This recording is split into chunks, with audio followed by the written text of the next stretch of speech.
Okay, hello everyone. My name is Tsalsa Syachrevy with student ID number 123241071, and I just saw this video about CNN's reporter by the name of Farid Zakaria.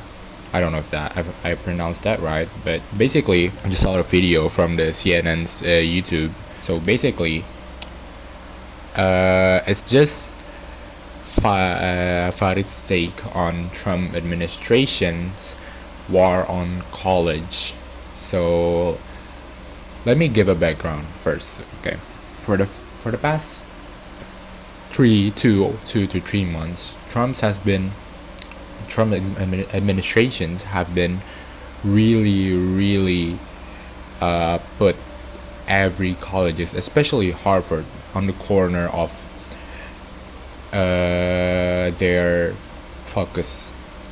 And it's not just about the tuition or like the student debt that we are talking about, but it is also we're talking about defunding and reconstructing colleges and academia in general sense into, personally for me, to a lot bleaker state than it already is, and it's kind of saddening. It's saddening for me, especially as also a student from a country that doesn't really focus on their academia, and I kind of me personally, I can kind of relate to it, to the situation in the US about this. And I also have written a couple of points that I want to talk about. There are 7 points that I want to talk about. Let's just get straight to it, I guess. And before this podcast, I've been doing a lot of research regarding US higher educations, and I must say it's kind of dark. We are growing to a certain point where freedom of speech, academia freedom of speech, especially, doesn't really being accommodated properly. And we are talking about not just that, we are also talking about global competitiveness. We are talking about the future of science, the future of knowledge, whether America especially can keep its edge. And let's just talk about it, okay? Let's get to my first point. My first point is, for the US, higher education, especially Harvard, MIT, what else? UCLA, is a global strategic asset. Here's the deal. US has the most, if not has a lot, if not the most, world's top universities. And I just blurted it out loud. They have Harvard, they have MIT, they have UCLA, they have Caltech, and many more. All of that is not because of an accident, but it's rather because of the decades that they put to researchers to train global talents, global geniuses, and building an entire innovation around these universities. And I guess we can say that that's their soft power, in a sense that it is their engine of influence, their engine for economic growth, for science leadership, for tech growth, and many more. And now we are not only slowly losing that engine, but also it's kind of dying. The engine is kind of dying, and it's all just for short-term politics, for pointing out to assert power by the Trump's administration. It's so stupid. That's for me. I don't know. I feel mad. I feel angry towards Trump. That's my first point. Let's just go on to my next point. Federal funding.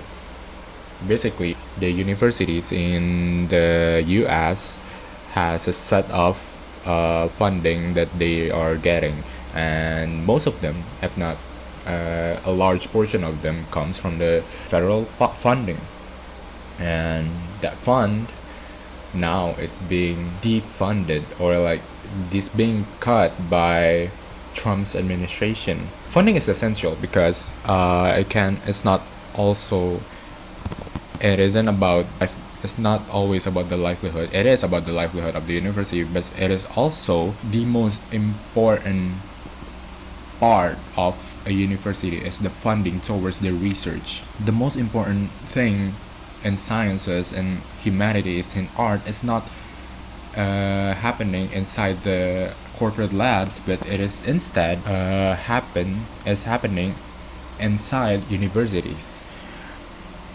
Research is about vaccines, about cancer treatments, about clean energy, and many more is happening inside those universities, and those universities is now being funds is being cut, and it's like destroying the fundamental part of a university by destroying and cutting the funds of those universities.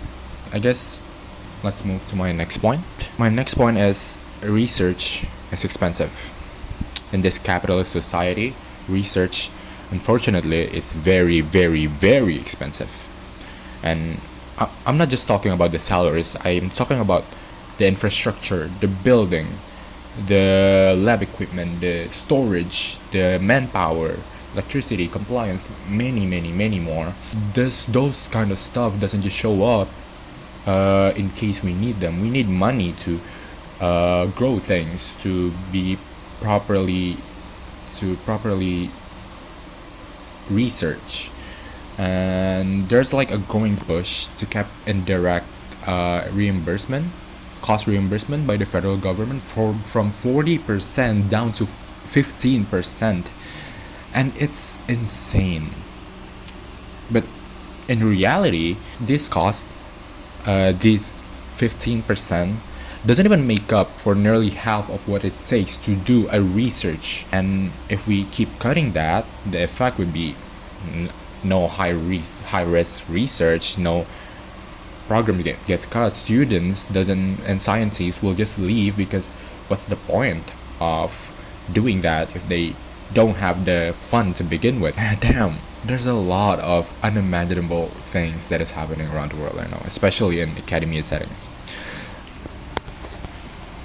Okay, let's continue to my next point. My next point is academic freedom is certainly under attack.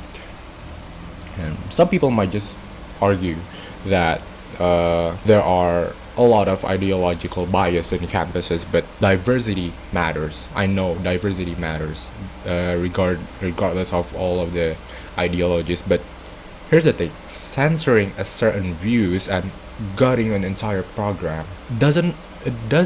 How do I say this? It doesn't fix any bias. It's just further destroying our integrity as academia and censoring our freedom of academic freedom, which is the one thing that is the base of all of the great ideas that came from campuses. Censoring a certain views and all doesn't. You can't really promote free thought or free speech and academia freedom by censoring it. It doesn't make sense. It doesn't correlate with each other. And you don't fix the echo chambers by banning microphones, right? You fix the echo chambers by adding paddings, not by removing the microphones. And that's how academia works. Hell, that's how democracy works. And let's move on to the next opinion for me. Well, if we look at history, China and America have been in a battle for a very long time. But back in the day, China is doing the very thing that America is doing right now, and it has destroyed their reputation. And by the thing that they were doing back then is by defunding campus and not really paying attention to,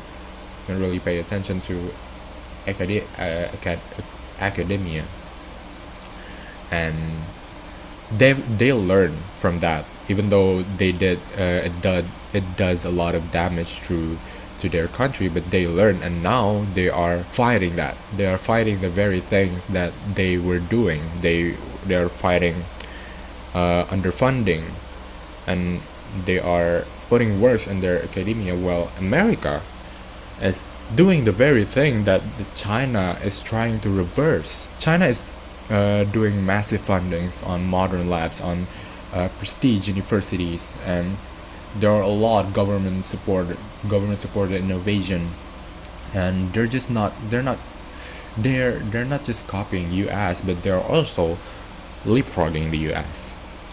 And it's kind of funny because it used to be US game to like really put a lot of money, a lot of eyes on research, but now China is doing it, and it's doing it even better than the US. And let's just move on to my last point. My last point is not our, well, we can say it's our because Indonesia is kind of doing the same, but the US social contract is fraying. Let's just zoom all the way out now. There were an agreement, or there used to be an agreement in federal government. An unspoken agreement is that the federal government funds research, and the universities will develop everything from sciences, public health, humanities, arts, and many more. And then the public will get the benefits. The public will reap the benefits. That's just how it works. That's just how we get internet. That's how we get GPS. That's how we get vaccines. That's how we get medicines. But if we kill that pipeline, then what? Then what will happen? We won't get progress. We'll just get slower progress, even no progress at all. We'll have higher risks. We'll have fewer cures. We have fewer jobs, and this isn't just about universities. This is about the well-being of humans, especially the people in the United States. It's about the public health. It's about climate change. It's about national security. It's about us human to be able to move forward. And from my point of view, Trump is declining that. Trump is declining progresses. Trump is saying no, a big fat no towards progresses, and he's not saying that in a subtle way. He's saying that in front of our faces, that he doesn't want progress. He just wants power and power and power. I guess that's it for me, and from my point of view of how messed up the situation is. And I'm worried, but I'm also fired up because this is fixable. We can fix this by unifying each other, and I guess this is just one of my attempts to amplify that unifying sound to not only the US but all the world, to not be progressing towards a bleak future, but rather a brilliant future, a bright future, a future where fascism doesn't contribute a major thing towards humanity. That's it for me, and thank you so much.